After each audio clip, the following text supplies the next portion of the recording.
Hello and welcome to Bharata First. You're watching Frank Talk. I'm Frank Rausan Pereira, and today I have a very interesting guest with me on the program to talk about something unique, to talk about something different. Well, I have with me Asha Batra, who's the co-founder of Cinemaazi. What does Cinemaazi do?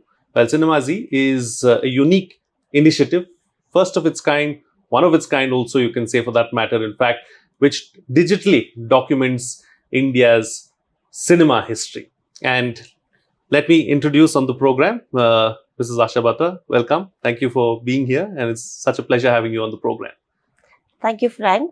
It's my honor and privilege to be with you, and I'll be very happy if I can add value to your comments. Let's first try and understand and try to put into perspective for us as to where did this idea start from?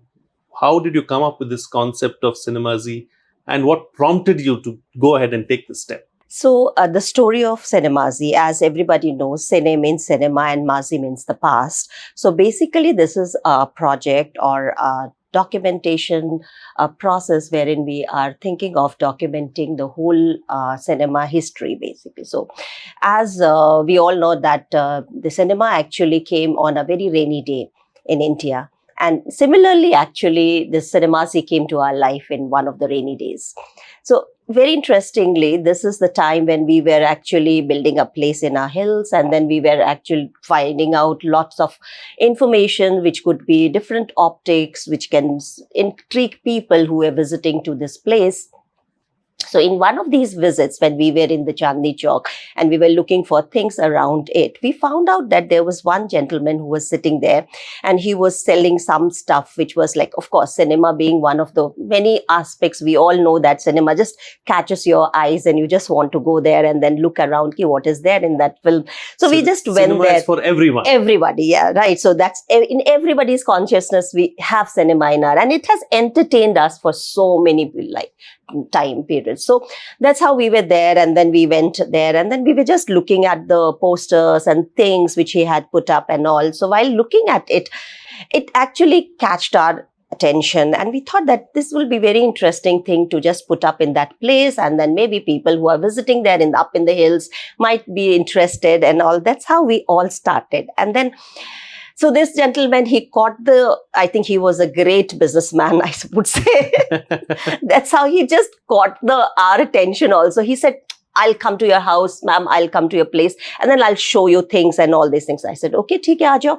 And then he came to our house one day. So that's what I was telling. So it was a rainy day. And this man, it's like even this time, that period, it's framed in my mind in such a manner. That's how it happened to us. We were doing our own works. We are lawyers, as you know, other professional works and all. And how this cinema happened to us. So which was very interesting. Maybe destiny was there. So then we went there, and then he came, and then he was with the full posters and stuff and all. He came drenched, half drenched, and he comes and then he just puts up there in the floor, and then he throws it up. Maybe it was heavy to you or heavy to him, or I don't know what was the reason, but that whole scene is such an interesting thing. He comes with a very filmy fluorescent jacket which was there, and then it looked like one of those fully filmy guy who was there. Okay, so he comes there and he starts showing us this. And that's how we thought that it's a very interesting thing. Let's start collecting it also. And we started collecting slowly the collection from one almirah to second almirah to third almirah. It just increased. And then so what later were the first things that you collected? What did you start with? And so what had happened was that these posters were the first thing, because the posters are like in our own, everybody's consciousness is there. It catches everyone's attention. It catches everybody's attention, right? There was a time when posters used to be plastered all across the walls as well, and everyone used to look at those posters. Yeah, so much of interest. Those were the teasers. Yes. So people would be very intrigued, ki kaun si film aa rahi hai, which one I need to see, and all these things. So that's how the whole thing is. शुरुआत से posters से हुई. So posters हमने शुरू करा, and जब हम posters collect कर रहे थे, and slowly when the thing started, we started we just found out that there's so many things around films which is there, and then we started researching on it, and then this is how the whole, I said, not the slowly everything started, and then the scripts came, the posters, lobby cards, show cards, banners, then the film magazines, and this everything started. And that's what I'm saying, from one almirah to second almirah to one rack to the other rack, and all of a sudden it was like too much in our space. And then slowly our office started looking like some cinephilist place, and then people would just come there and then see things. And I was like, what do you do? Then one day we were just laughing, and then I thought that maybe some genie would come out of it or something, the old stuff. And where we would know that the genie named Cinemaazi is coming out from this whole thing. So that's how this turned. So this is how it happened with us. Wonderful story. So, you're talking about scripts. I have a few scripts here with me, and these scripts are wonderful. These are actually original scripts that we have collected over the years, and through Cinemaazi, you and your husband, of course, Asha Batra, together run Cinemaazi, and you'll have collected these wonderful scripts here. And one of them, of course, is Prem Pujari. Yes. And it's great to know that, all these scripts are all present here and True. available here. Tell us something about these scripts, So, the scripts are very interesting, though we have brought it, and then now we are seeing them in a bound form and all. But everybody who knows cinema, and Indian cinema specifically, know that there were never been a very bound form of script in that sense. It was a stuff which used to be like, it was a very evolving thing. So people would come to the set, everything would be ready, and then they'll sit down, they'll start writing the dialogues, the screenplays, and everything would be very organic in that sense. So it was never a bound form. So you talked about Prem Pujari, and everybody know that Prem Pujari is Devanand's one of the films, which was like a very interesting film, which is shot in this is, I think, India and Pakistan. Acha. Yes. The 1971. 71. Yes. The 1971, wherein the Bangladesh was formed and all. So that war was there. And in that war, when we were archiving the documenting the script, and we were looking at the cinema scenes, where does it fit? So we see that there was a broad elaboration of the scene, what is happening, but there was nothing what happened in the screen.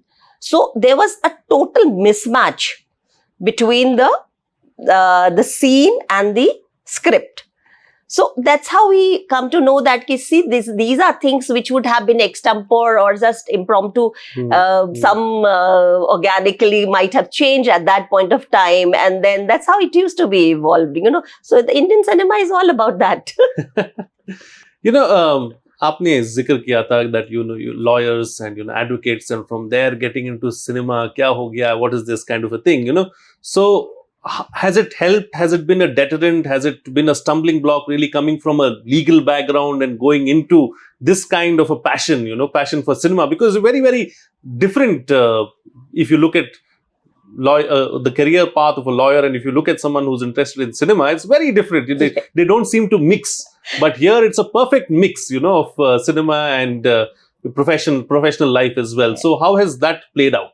Frank, I would say I'll try to put up it in this manner, that God has been kind, and being in the profession, we have been doing well, and we've been practicing law for the last 25 to 30 years, and we have our own standing in the legal profession and all. But every professional work would require certain type of creativity also. It helps in your profession, because there are certain dots which needs to be connected while you are, growing up, because ultimately profession is a part of you. It's not you as such. Yes. So basically, when you as a human being develop, you need a lot of more than sheer professional, activities. So there are many aspects of a human being which is required, and we should explore those things. Human being is born with a full potential. Everybody has full potential as a human being. We are the highest evolution people and everything, right? So everybody know that. So here I would say that that has helped a lot. And now when we formulated an archive, and it's a very non-glamorous thing. Running an archive is not easy. You'll need a lot of financial backup also, because this is not, you are not earning anything out of these type of financial things. So this is something which thought that maybe this is a way of giving back to the society, because you have earned a lot of thing from the society, and as a human being we should always try to give back to the society also, because that's the least we can do being a human. Absolutely. What a lovely message, to send out to everyone else, and just to send out to the world that a profession is not you, but a part of you. Always take out some time to do something that you like and something that interests you as well. And always keep that child within you happy Absolutely, too. absolutely. That's important, in life. And I guess that makes life a lot more smoother and a lot more easier as well. Wonderful to see all of this around us too. This is a fantastic camera, which was probably used in the 1920s or 30s. These, the blue one there and this black one next to me here as well, are projectors. And I honestly, I've never seen anything like this before, and I'm really thrilled and happy to see it. And I belong to a profession where we use cameras on a regular basis, on a daily basis. I sit in the front of the camera on a daily basis, but to see this is so wonderful. And it's not just a digital archive that you have, you also have memorabilia like this. You have, physical aspects as well. So what would you say is something that you cherish possessing, or something that you're proud of having here? Like everything which you collect is always part of you. Absolutely. Right. So it belongs to you, and it's your one of the a personality traits, wherein you could say that ways. So everything is dear to us, of course. But then there are few things which I suppose that, let's say we have few. So let me start a little early. Let's say when the cinema came to India, right? So it came on a very rainy day, as I was saying. It came just accidentally in a way. So they were not supposed to come to India. Actually, they were passing from India, Bombay, and then they were supposed to go to Australia. And then something happened, and they were stopped in Mumbai, Bombay, for 3 days. And people just loved it. The whole, the experience. And it was advertised at that point of time that is the marvel of the century. And then everybody got so thrilled, and then people wanted to see what is this cinema, what is this moving thing happening, and all. So 3 days stopover, which was supposed to be for some technical thing, they were stopping there. They came in July 7th, 1896 somewhere. And then for 1 month, they stayed there and started showing the sheer interest of people. How the people were many people were interested to see these things. So thereafter, of course, the whole history of cinema is there, how the Indian cinema came up to being, and how the Phalkeji made films and all. But what the point which you are making up was, what I was making was this, that during that process, there was a time period wherein we had studio system. During the studio system, lot of studio system documents are very fragmented, and it's very difficult to get. So one of those studios which are very rare to find is Ranjit Studio, because there is another story of Ranjit Studio which we can discuss some other day. So that during the Ranjit Studio, there was this magazines which they used to come, and this is the magazine of 1920s and 30s, and the studios used to take out their magazines. It actually tells you all the stories and the films which were they making, who were the people they were working, and it's a very fragile stage which we have. So these are like small things which are of the 20s and the 30s, and then there are stills which we have, and these stills are of silver nitrates stills which they used to take out, and then they are like black and white stills, beautiful pictures, and they still look so alive. So these are like few things which you would say, but at the same time, I don't want to cinema is not only about people who are well known, or like Shah Rukh or Amitabh or things. So there are many other people who are working behind the scene and in front of the camera, but their names and their their names and other things are hardly, hardly known. Yeah, hardly people know about them. And so these things are the informations. Those informations are available in these magazines, so those things, I think that's very close to us, because those informations are very, very precious, because it's a part of a very important journey which we have. And I would say that's also the story of India in a way, because when we come to the youngsters and people who are going for the film studies and film schools, they don't have that much of a material based in Indian cinema. And most of them they have to study the studies which has happened abroad, and they have to study those things. So I think it's high time that we start teaching them that there is an innovation which happened in India. There were people who were like really passionate about films, who had created such beautiful things, and let's turn that clock back and then start understanding about cinema of India across languages. Wonderful. So those things are something which we thought that's something which is that's would you say one of our visions. Wonderful. Across languages, I want to take that up with you, because there are some interesting languages that you're documenting as well, one of them being my mother tongue as well, and I've hardly ever seen any cinema or anything for that matter in that. I'll come to you, to talk about that. But we'll also talk about the unsung heroes, because we all are, aware of the Amitabh Bachchans, the Rajesh Khannas, the Devanands of this world. But what about the others who made them? Yes. Amitabh Bachchan or Devanand, or, for that matter, whoever else it is. So we'll talk about that as well. But before that, I would like to also understand, you have a research team that looks into getting or documenting all of this cinema history. So how easy or how difficult or how challenging it is? What are the sources? How do you go about getting all of this information and putting it together? So, Frank, normally cinema archiving is not an archiving which is of a usual way. The archiving in a usual way, right? So cinema archiving has a lot of stakeholders.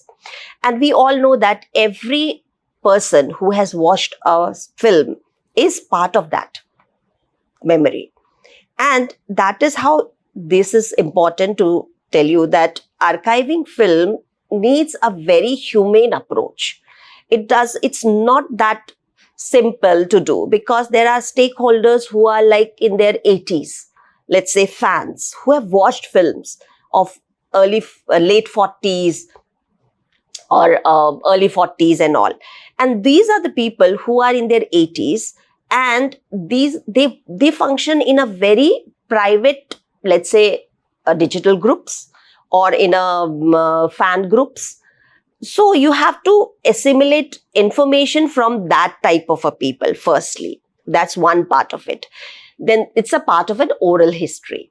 Then there is another part of the archiving part, wherein you have to take care of the documents and the fragile and a very papers which are very vulnerable. So these papers are and most of these magazines were not printed in very good quality papers, except Filmfare and Film India. So their stage is in a very different state again. So that's one part of it. And then there are a lot, and let's say even like, I would say not even like 50% of films are available right now in the raw form or in the B-rolls. Most of them are now in the form of either their memorabilias or in the form of, let's say, somebody's memories, or in a blog, or somewhere like in the magazines, reviews in the form of a review.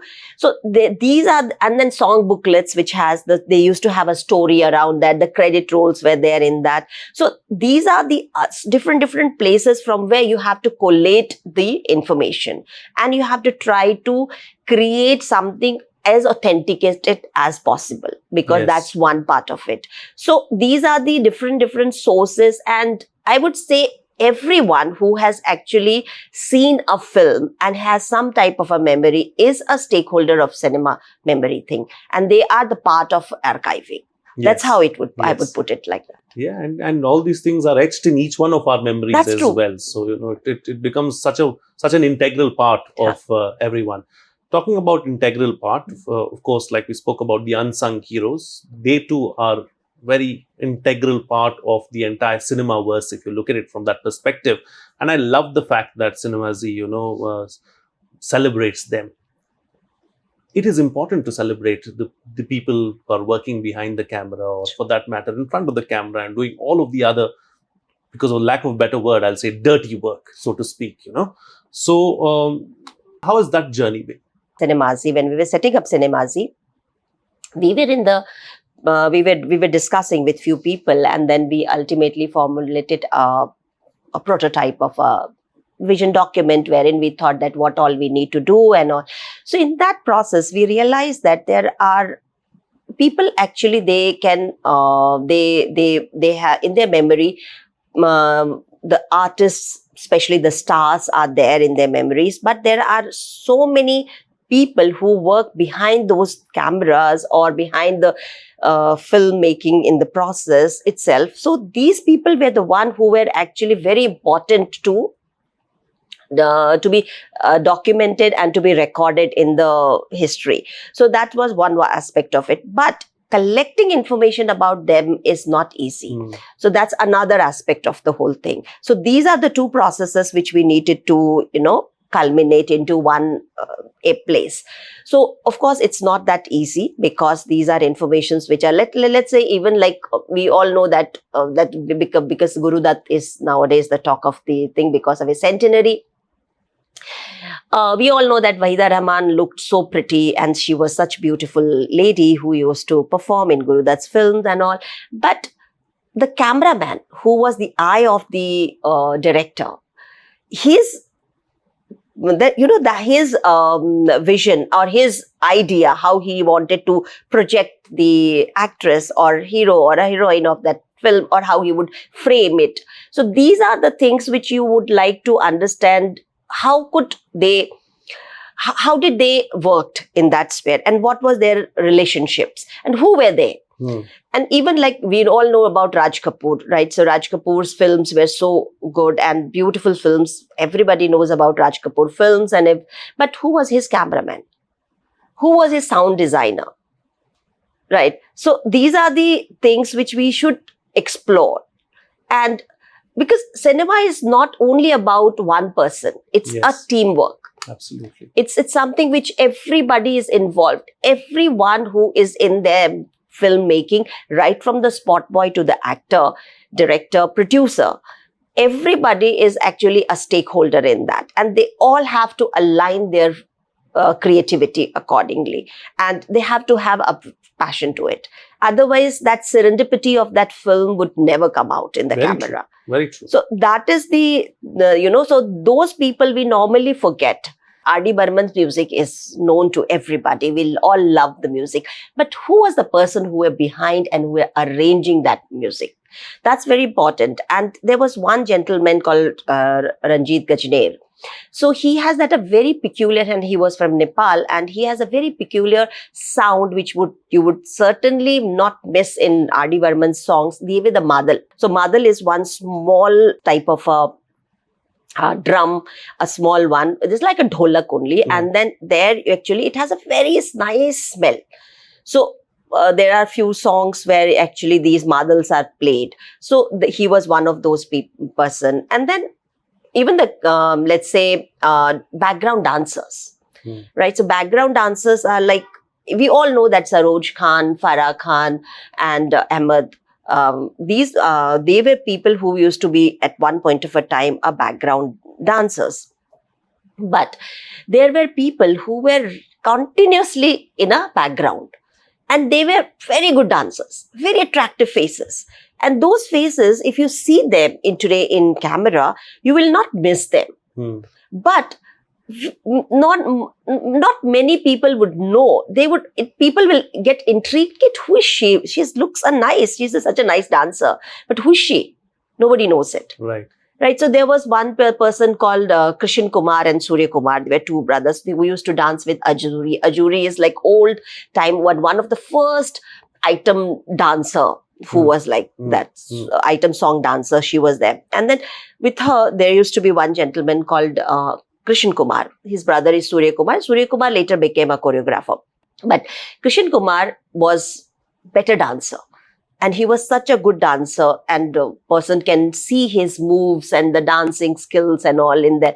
But he died very early. And there was some rivalry which happened to him, and then he died in between. But very few people know about him. Yes. So those are the people I thought that these are the people who are part of the cinema, but they need to be recorded. There was another gentleman who was called Janki Das, and he was a character artist. And he was the one who was actually an international level cyclist.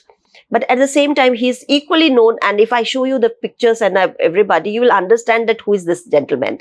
And he used to be an international level cyclist who was doing the cycling also, and then comes to the film also. So there was another called Nazir Khan, who was another freedom fighter. So who used to be a freedom fighter? He fought with Subhash Chandra Bose and everybody in INA. He was a part of INA. And then he left, of course, INA. It just, after Second World War, it disbanded. And then he came and joined the film. He started Bhojpuri cinema. He started the Bhojpuri film industry. So there was another person who was like that. So these are the people should know about it, and they should try to see beyond what meets the eye also sometimes. Absolutely. Because these are the people who you need to understand. And these things, I think that's what the Cinemaazi is all about, because we don't want to talk about Amitabh Bachchan and Shah Rukh Khan's, nothing wrong in it, of course. People should, because they are the stars. But there cinema are enough is people also, talking about it. cinema is much more than that, actually. So that is something which we thought that we should put that across, and that's Wonderful. how it is. And talking about what Cinemaazi is all about, I'd like to talk about vernacular languages as well. And that is something that is hardly any information, maybe, a little bit of information about Bengali cinema, and for that matter, maybe Tamil cinema also, because the industries are quite big themselves. But beyond that, I was interested to see the word Konkani there in the brochure as well. Konkani happens to be my mother tongue, That's interesting. And I think I watched one Konkani film in my entire life. So I've been really hats off to be looking at such kind of vernacular languages. It shows that someone cares for this cinema as well. Yeah. See, since I told you that it's self-funded things, and then of course we have that liberty of doing a lot of things which we want to do. Right. So that's how it is. So basically, and we all know that India is not about only being in a Bollywood film, or not only Hindi cinema. It's much more. We are more than 20 languages on which cinemas are made in India, and that's how the rich cinema history is all about in India. And it's not only, and I think we are the largest filmmaker in the world, wherein we make the highest number of films across different languages. So we are the most diverse filmmaking country in the world. So that ways we should have all the languages, and they all have their own audiences. And it is because it's a part of Indian cinema. That's because people who are in India, they would like to see films in Hindi, but at the same time, they would love to see films, what is happening in Konkani film cinema. At the same time, what's happening in Tamil cinema. These are the small industries. I wouldn't say they're small also, because they have a big audience as well. So these are the people who have contributed a lot in the films in the history of cinema. So, and they all are doing their own bits. South is doing their own bit. They are making an encyclopedic content. A little few of them are doing it. Even the Konkani cinemas are there in the part of it. Northeast also is doing, but they are all scattered. So if somebody wants to bring everything together in one platform, and somebody wants to see it in one platform, I think Cinemaazi is the only body right now which is doing it. And we are really proud of that. Amazing. And you should be proud of it as well, because it's something to be proud about, and it's something that you've done just out of passion, which is incredible. Finally, before I let you go, we've got something else here as well. Slides in my hand. These are very interesting slides as well. Daughter deserves equal love, etc., etc. Tell us something about these slides too? So these slides are, yes, this is always a part of Hindi film going experience. So when we used to go to film theaters, we all know that during the breaks, there would always be slides which come in between the intervals. And those slides will either have the government's advertisements or some upcoming films, or either they'll have some advertisements like, let's say, some Cokes or something. So, and nowadays, if I would say that today's time, the people may not understand that Yes, way, they will not but understand the it, yes. generation to which we all belong would understand that there used to be this slide which used to come in between, and they'll just go away, and another slide would come in between, and that'll go away. So these are those slides, because we wanted to preserve everything which is related to film going experience. So this is an important part of film going experience. Absolutely. And then we'll have other like cameras are there, projectors are there, weighing machines are there, wherein you can weigh your machine, weigh your weights. So that's there. So these are like the coin machines. The coin machines are there. I don't think they're there anymore. I mean, I don't think so, I've because not seen. The coin machine and the PCOs are completely gone. Yeah, the PCOs are gone. The trophies, yes, which used to get, yes, so all the trophies would there. And there used to be lobby cards, actually. Yes. The lobby cards would be like a teaser, which will be put up in the foray area of the theater while you are entering the theater. So they'll showcase what all films are upcoming. So you can see, okay, what is the next film coming in this theater. At the same time, it will also have the shots of films which is going on. So you will try to recollect that, oh, this scene I have seen inside. Oh, why did I miss this one? So there's always a talking point around that. Yes. So that's a very interesting thing which used to happen. They'll have a show cards about the show cards also, which is, I don't think now people understand that this was a part of the journey of film going experience.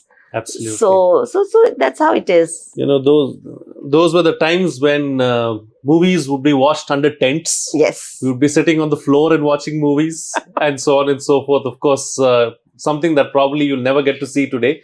But this, if I could just relate and, try to equate to what it is today, is probably the trailers or the Dhumrapan ads that you see, during the movie, before the movie starts and during the interval as well. So these slides were used back then. There were no promos or no trailers or no advertisements. These slides would be used as advertisements, to give out information, or for that matter, anything else, government information, an ad that was running, or just another trailer for another movie. So this was the way it used to function. Finally, Asha Batra, let me leave you with anything that you would like to say to the audience, or say to me, or say to anyone else about Cinemaazi, and anything that you think that you'd like to put out there. I would say that cinema archiving is a noble job, actually. I would put it like that, because something which is required at this point of time, but it's a difficult journey, of course, and a lot of supports are required, and people do support these type of causes.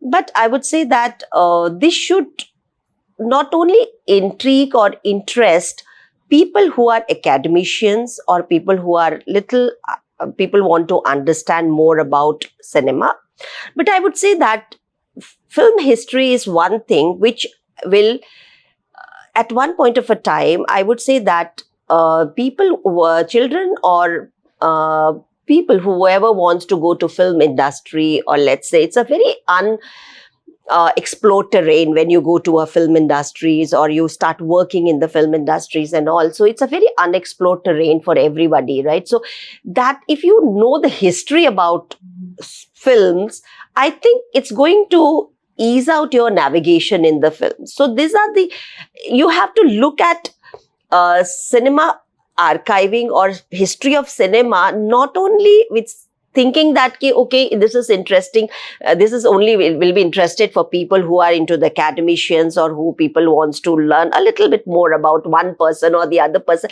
But in totality, I would say that every person who is interested in either in acting in the film, either in directing a film, or either he wants to be any part of the film industry, everybody should know the history and then start getting into that industry. Absolutely. Because it's a very unorganized industry in that sense. Sure. It is not a very industry wherein everything is one can understand that this is how the functionality is. You can go to a course, you can learn everything. But when it comes to the working in that industry, it becomes very difficult for many people, and especially people coming from outside.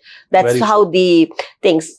I'm not saying that there is some type of a favoritism or something in the industry. That's not my point. What I'm trying to convey is that if you know that how this industry has grown, how this industry has become the way it is in today's time, then will be very interesting for people who would like to get into it, and it will be something which is like, कहते हैं ना, आँख खोल के चले जाओ आप.